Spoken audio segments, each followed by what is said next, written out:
మంచి చెప్పేటోడు మాట ఎప్పుడు విన్నాడు సార్. పొరపాటున గనక కాంగ్రెస్ గెలిస్తే ఏం జరుగుతుంది? రైతు బంధుకు రామ్ రామ్, దళిత బంధుకు జై భీమ్, కరెంటు కాట కలుస్తుంది, కైలాసం వైకుంఠపాలి ఆటలో మళ్ళా పెద్దపాం మింగినట్టు అవుతుంది. మళ్ళా మొదటి కొత్తది కథ.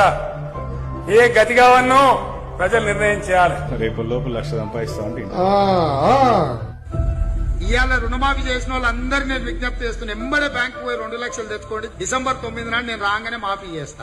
రైతు భరోసా పథకం కింద ప్రతి ఎకరానికి ప్రతి సంవత్సరానికి కౌలు రైతులతో సహా 15,000 రూపాయలు, నువ్వు 10,000 పిచ్చమేస్తే మేము ఆత్మగౌరవం నిలబెట్టడానికి 15,000 రూపాయలు ఇస్తున్నాం.